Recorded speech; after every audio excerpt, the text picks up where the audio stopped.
വക്കീലേ, ഗോപി, ഗോപി, ഗോപി, എന്താ ഇവൻ ഉറങ്ങിയതോ ചത്തോ? ഗോപി,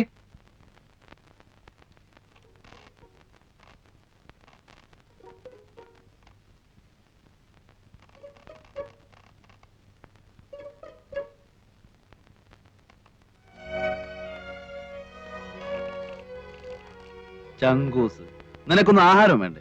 ഇങ്ങോട്ട് ഇറങ്ങി നിനക്ക്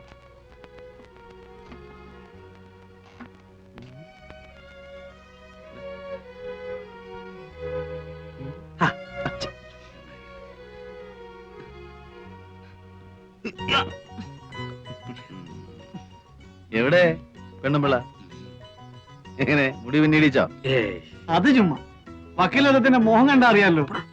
എന്താ അതോ, വക്കീലിനൊരു പെണ്ണിനെ അങ്ങ് ഇച്ഛ പിടിച്ചു എന്നുണ്ടെങ്കിൽ അപ്പൊ അവളെ മുടി രണ്ടായിട്ട് പിന്നീടിപ്പിക്കും. മൂപ്പര് ആദ്യത്തെ കാമുക എങ്ങനെയായിരുന്നു ഉത്തരേ. പക്ഷെ ഒന്നുണ്ട് കേട്ടോ, അങ്ങനെ എങ്ങനെയൊന്നും പുള്ളിക്ക് പിടിക്കൂല. എവിടെ എവിടെ?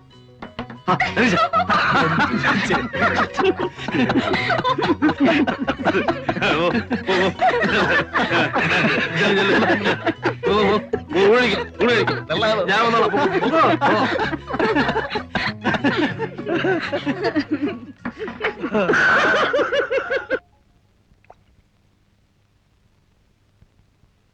തനിക്കെന്താ തോന്നുന്നേ? ഓ, എന്ത് തോന്നാനാ? ഇവളുമാർക്കെല്ലാം ഇതുപോലെ ഓരോ കഥ പറയാനുണ്ടാവും. ഇത് കഥയല്ല വക്കീലേ. അല്ല, ഇതാണ് ഏതാണ്ട് വലിയ പൊണ്ണക്കാര്യം പറയാനുണ്ടെന്ന് പറഞ്ഞ് വിളിച്ചോണ്ട് വന്നത്. സക്രിയക്ക് എന്താ തോന്നുന്നത്? ആ വിശ്വംബന്റെ കാര്യം അവള് പറഞ്ഞത് കറക്റ്റാ. ആ സംഭവം ഞാൻ പറഞ്ഞതാ. ഏതാണ്ട് ഇതുപോലെയൊക്കെ തന്നെയായിരുന്നു. ആ കുട്ടി പറഞ്ഞത് മുഴുവൻ നേരാണെന്നേ. സക്രിയ അവളോടൊന്ന് സംസാരിച്ചു നോക്ക്. അപ്പൊ ഞാൻ പറഞ്ഞ ബോധ്യാവും. എനിക്ക് ഈ വർഗത്തിന്റെ കരച്ചിലും വീച്ചിലും കാണാൻ മഹാ എതക്കേടാ. പിന്നെ അവള് പറഞ്ഞതിൽ കുറെ നേരുണ്ടെങ്കിൽ തന്നെ നമുക്കിപ്പോ എന്ത് ചെയ്യാനൊക്കും? എനിക്ക് വയ്യ തല്ലുകൊള്ളാൻ, അതും അന്യനാട്ടി വന്നു കിടന്നു.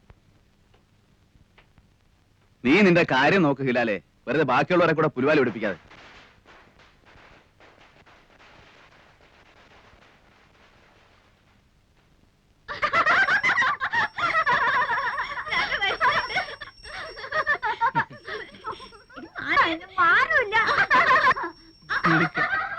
എന്റെ മോനാ അത്. അതെ മാഷേ, അതിന് മേനോ കല്യാണം കഴിച്ചാണോ? പിന്നെ എനിക്കും ഇല്ലേ എന്റേതായ പ്രാരാബ്ദങ്ങള്. രണ്ടാ കുട്ടികള്, ഇളയവള് ഈ കൂട്ടത്തിലുണ്ട്. ഇവരിവിടെ തന്നെയാണ് വളരുന്നത്? ഹേയ്, ഞാൻ രാവിലെ വരുമ്പോ കൂട്ടിക്കൊണ്ടിങ്ങ് പോരും. മോന് സ്കൂളില്ലാത്ത ദിവസവും ഇങ്ങോട്ട് പോരാറുള്ളൂ. ഈ കുട്ടികളുടെ അമ്മയും?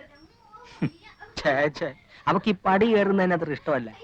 എനിക്കും അതത്ര പിടുത്തമല്ല. പിന്നെന്തിനാ പിള്ളേരെ ഇവിടെ കൊണ്ട് നിർത്തുന്നത്? ആഹാരം നടക്കുമല്ലേ? ഇറക്കാൻ പറ്റുമോ മാഷെ? ചാലക്കുഴിയിലെ മെന്നായി പോയില്ലേ?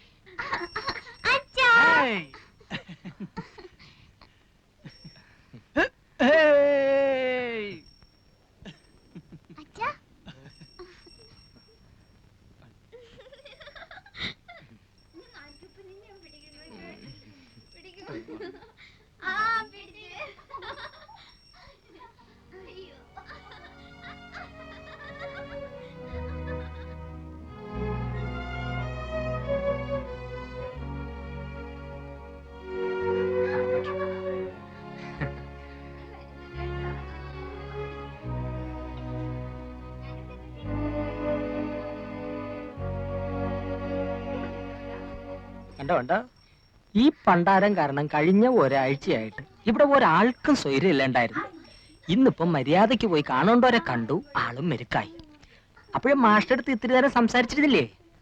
ആദ്യ ഇവിടെ വന്നിട്ട് ആദ്യ ഇപ്പൊ പഠിച്ചു. അതന്നെ.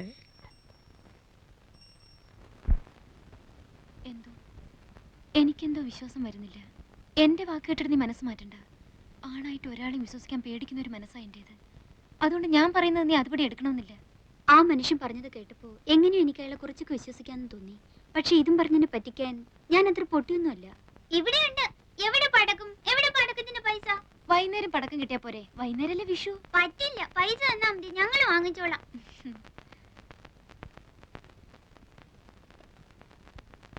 ഇപ്പൊ ഇതിന് വാങ്ങിയാ മതി. വൈകുന്നേരം ചേച്ചി അങ്ങാടിയിൽ അയച്ച് വേറെ വാങ്ങിപ്പിച്ചു തരാം. നിറയെ വാങ്ങി തരാന്ന് പറഞ്ഞില്ലേ? എന്റെ മോനും ഇന്ന് അവിടെ പൂത്തിരി കത്തിക്കുന്ന എഴുതിയിട്ടുണ്ട്. എവിടെ ദേവകീർത്തിയുടെ മോൻ? കോട്ടയത്തിനടുത്ത് ബോർഡിങ്ങില്.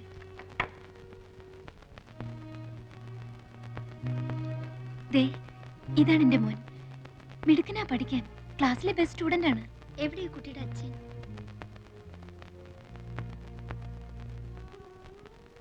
ഇതാ, ഇത് ഞാൻ അഴിച്ചു കളഞ്ഞിട്ടില്ല. ഇതും വിശ്വസിച്ചിട്ടാണല്ലോ എല്ലാവരും വിട്ട് ഞാൻ ആ മനുഷ്യന്റെ കൂടെ ഇറങ്ങിപ്പോന്നത്. ആണായിട്ട് ഒരാളെ എനിക്ക് വിശ്വസിക്കാൻ പറ്റില്ല. ആ മനുഷ്യൻ കാരണമാണോ ദേവകീർത്തി ഇവിടെ എത്തിയത്? ആണോ എന്ന് ചോദിച്ചാ അതെ. പക്ഷെ ഞാൻ പറയാം എന്റെ മോൻ കാരണോ ഞാനിവിടെ എത്തിയെന്ന്. അവനില്ലായിരുന്നെങ്കിൽ പണ്ടേ ഞാൻ മതിയാക്കിയിട്ടുണ്ടാവും. വല്ല തീവണ്ടിയുടെ മുമ്പിലോ കയറിന്റെ തുമ്പത്തോ. ഞങ്ങൾക്ക് ആർക്കൂടെ രക്ഷപ്പെടണം തോന്നാറില്ല. ആകെയുള്ള രക്ഷ ഒരുപക്ഷെ ഇതായിരിക്കും. അതുകൊണ്ട് നിനക്ക് അങ്ങനെയല്ല. ഒന്നും നഷ്ടപ്പെട്ടിട്ടില്ലാത്തോളാം നീയെ. എങ്ങനെയെങ്കിലും നിനക്കിവിടെ ചാടാൻ കഴിഞ്ഞാൽ അതിലേറ്റവും സന്തോഷിക്കുന്നത് ഞാനും ആ പൊട്ടിപ്പെണ്ണൊക്കെ ആയിരിക്കും.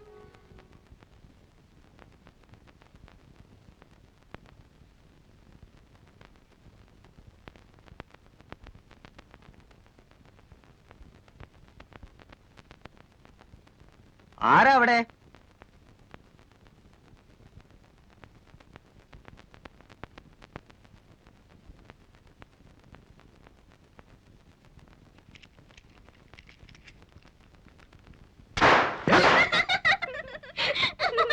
എടാടാ, എങ്കി പിന്നെ ആ ചങ്ങായിന്റെ മൂട്ടിലൊന്ന് പൊടിച്ചോടാ.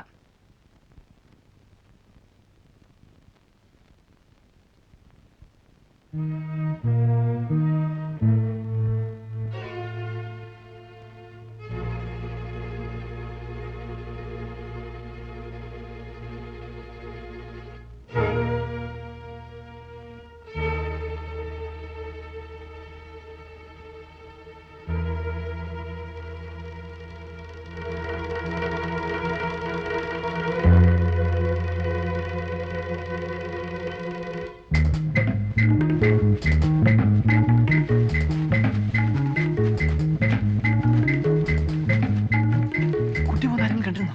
ഇല്ല.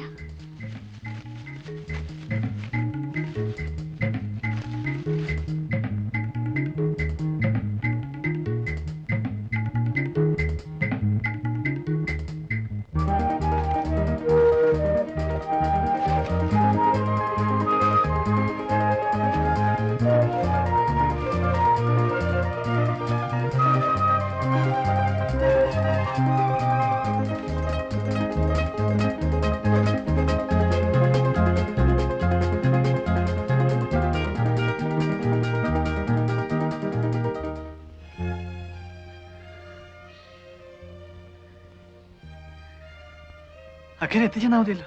മതി.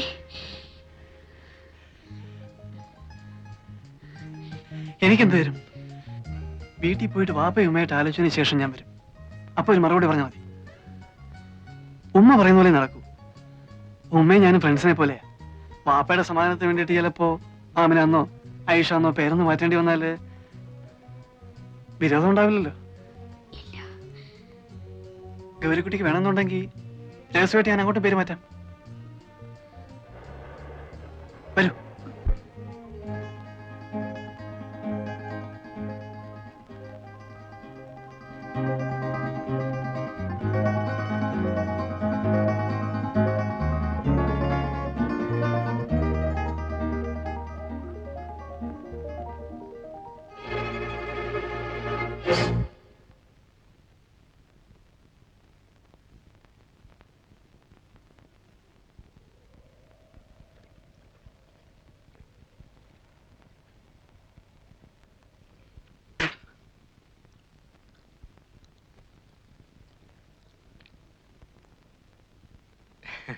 എങ്ങടാ മാഷേ? ഞങ്ങളിതാ പുഴയൊക്കെ ഒന്ന് കാണാൻ വേണ്ടിട്ട്. അതിനത്ര ചുറ്റി വളഞ്ഞു വരേണ്ട കാര്യമില്ലല്ലോ. ഇതാ അവിടെ നിന്ന് ഇങ്ങനെ ഇറങ്ങിയ പുഴയായില്ലേ? ഓ, എനിക്ക് വഴി പരിചയമില്ലാത്തോണ്ട്. വഴി പരിചയമില്ലെങ്കിൽ ഇവിടെ വെറുതെ നിന്ന് ചുറ്റിത്തിരിയണ്ട. അത് ഈ പെണ്ണിനെയും കൊണ്ട് ശരി, ഞങ്ങള് വീട്ടിൽ കൊണ്ടാക്കാം. നാട് മോശ, അതുകൊണ്ടാ പറയണത്. ഒരു നിനക്ക് പറഞ്ഞു കൊടുത്തുവിടായിരുന്നില്ലേ കഴുതേ? നിങ്ങൾ പൊയ്ക്കോളൂ. ഞങ്ങൾ ഇതാ പുഴക്കര രത്തിനേരെ എന്നിട്ട് വന്നോളാം. വഴിയൊക്കെ എനിക്ക് നിശ്ചയമുണ്ട്. പറഞ്ഞതനുസരിച്ചോടി. അറക്കടി.